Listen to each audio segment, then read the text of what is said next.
All right, everybody, here's Coach Davis. Andrew Jones, go ahead. Hey, Coach. I'm sure you don't need to be reminded 7 straight losses to Virginia, but when you look at the You don't have to Pac-line remind defense, me. I know that. yeah, I know.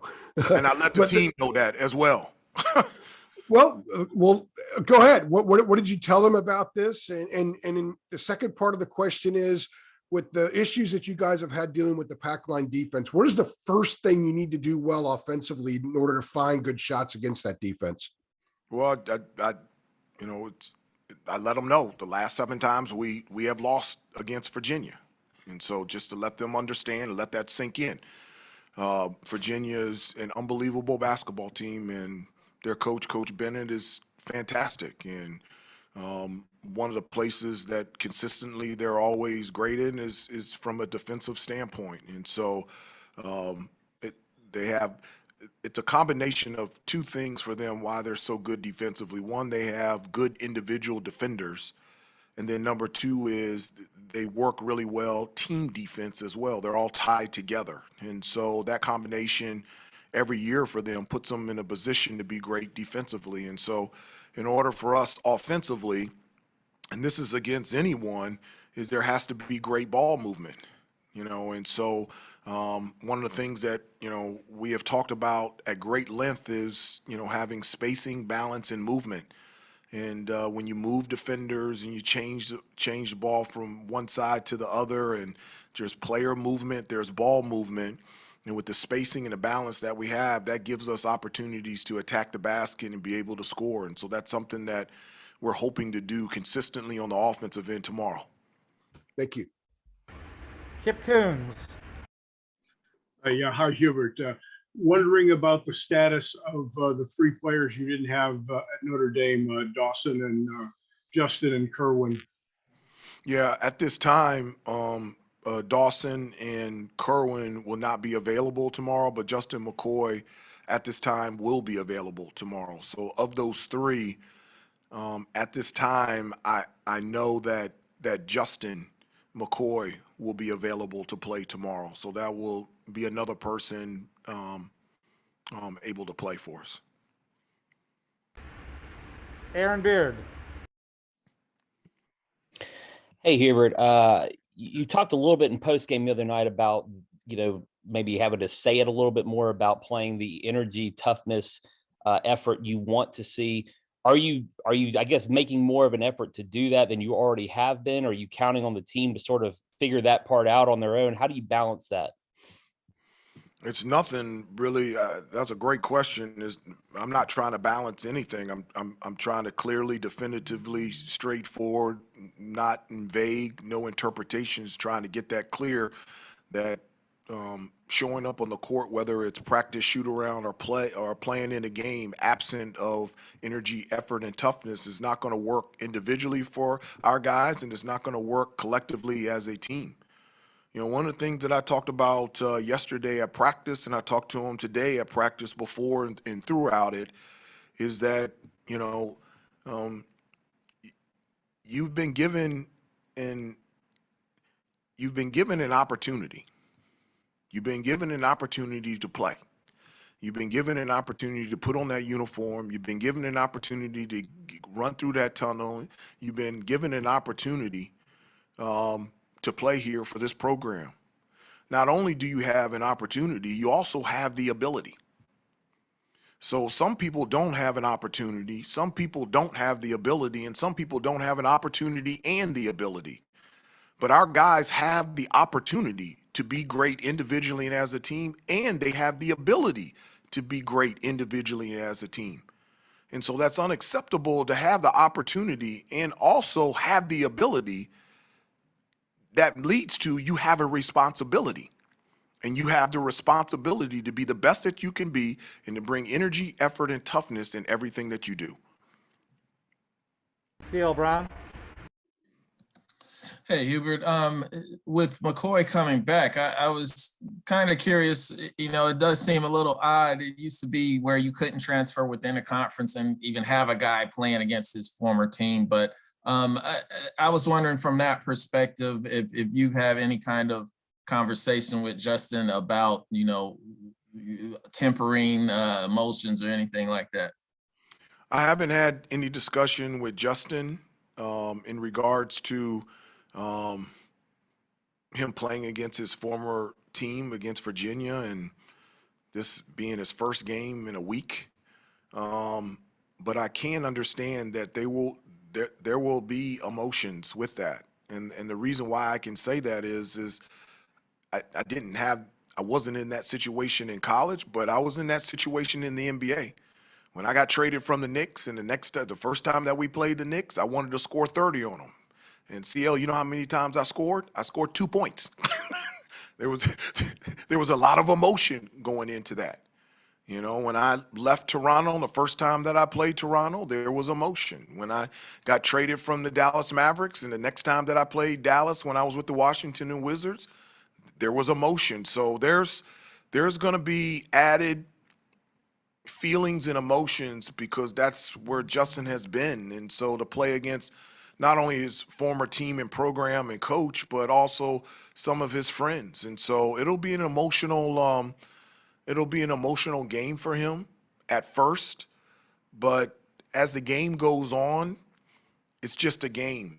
And my hope is that it'll settle in, but there will be added emotion for him. There's no way around that one. And if I could just add one follow, what would it take for Justin to kind of work his way into the rotation more and see the floor more? I don't know if I could say one specific thing. If he does this, he would get more playing time. Guys, in terms of playing time, I've said this before. You earn playing time. This is not in regards to Justin. This is for everybody. You earn playing time by your play in practice. That's how you earn playing time. And so when you get on the court, that is because you have performed in practice at a level to get playing time in a game. Once you get that playing time in a game, the amount of playing time that you get is determined that you validating your play in practice, you're actually validating it by your play in the game. And so for everybody, the guys that get playing time is because they've been practicing really well. And then the amount of time that they get out there on the floor, it's because the play that they have been doing in practice is validated by their play in the game, which warrants more playing time in the game. And so I don't know if that answers your question, but in regards to everybody, that's how playing time is determined by your play in practice and validated by your play in the game. Ross Martin. Hey, Coach, in regards to McCoy, not necessarily about the emotions, but throughout the last couple months, have y'all ever picked his brain or the players picked his brain on kind of how to approach Virginia, maybe in the last week or so, about their defense or offense or what they kind of bring, given his experience with the Cavaliers? Not really. Virginia's in our conference. We play them twice a year. They know us and we know them. And so I don't think there's anything that Virginia can learn more about us and that we can learn more about them. We got Justin because we wanted him to be part of our program. He's a great kid. He's a fantastic player, and I'm so thankful that I'm his head coach. And so that's the reason why we wanted him to be on this team and be a part of this program. We didn't want him to be on this team so he can give us information on Virginia. Michael Coe. If anybody else has a question after Michael, go ahead and raise your hand. Thank you. Michael? Hey, Coach. So when you look at Kihei Clark, he's obviously someone who's been with Virginia for a long, long time. How impressive has it been to see his growth as a player into really an all-around point guard as an undersized guy? I don't like playing against him, but I love watching him play when he's not playing against us. He's just a really great basketball player. Defensively, he picks up every time full court. He's an outstanding defensive player. He knows how to run a team. He's a true point guard. He's got a great understanding of when to pass and when to shoot, and every year he just keeps getting better and better. I think he's shooting, I don't know the exact percentage, but he's shooting over 40% from three-point range, and that's something that early in his career, at times people would say that that would be one of his weaknesses, and now it's one of his strengths. And so to me, that's what college basketball is about. It's about growth and progression, not only on the court but off the court. But his progression and improvement on the court has just been fun to watch. He approaches the game the right way, and he's a great player. I mean, it's going to be fun competing against him tomorrow, and I'm a big fan of his. Thank Greg you. Barnes. Hey, Hubert, with regard to Virginia's success against UNC in recent years, you obviously are running a little bit different offensive scheme with more spacing and the kind of the 4-out 1-in approach. Do you think the pack line defense just had more success against more of the inside out approach that Roy liked to run, or is there just nothing to that? I think Virginia's beat us the last 7 times because the last 7 times they've been better than us. Plain and simple, period, the end. I just think they have played better than us. And down the stretch, they have executed better than us. It's not just from a defensive standpoint, it's their execution on the offensive end. You know, that 2 games that come to my mind quickly in regards to Virginia is the one where we think it was a 4 or 5 point lead when Cam Johnson and Luke May and Kobe White were here, and I think we had like a 4 or 5 point lead. Cam twisted his ankle a little bit, had to come out, and Kyle Guy and Ty Jerome down the stretch, they just made plays. That's the reason that they won. I remember the year that we really struggled when Cole Anthony was a freshman. Like, they had guys step up and make a 3 at the end. They executed the right way. So I don't think it's just from a defensive standpoint. I think they've played better. At times they were better, and they executed better over the last 7 times. And I think it's a combination of reasons why we haven't beat them in the last 7 games that we've played them. Thank you. Brendan Marks. Hey, Hubert. Yeah, you mentioned how you have reiterated multiple times to the guys those 7 games straight. How did they react when you said that? Or, and especially for guys like Armando and Leakey who have been a part of more of those games, you get a sense of more leadership and more pull out of them when you hear that sort of thing. I hope so. I do. I know you're laughing.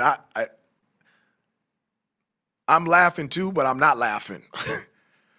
At the end of practice today, I told them, and I tell them a number of like stories, just giving them insight. And I was telling them that, the way we grew up playing in the park, like 7 times, like that's not going to happen at pickup, like it was a battle for that one pickup game, because if you lost, you had to sit out 30 or 40 minutes before somebody can pick you back up so you can go play again. So you might as well just go home. And so the urgency in that. And so telling them that, my hope is that is a response to, but it shouldn't, you shouldn't need that. We're playing a basketball game. It happens to be Virginia tomorrow. You get an opportunity and you have the ability. So whomever that we play, it should be live action every time you step on the floor. So I told them that just for them to know, because I really believe, I don't think they knew.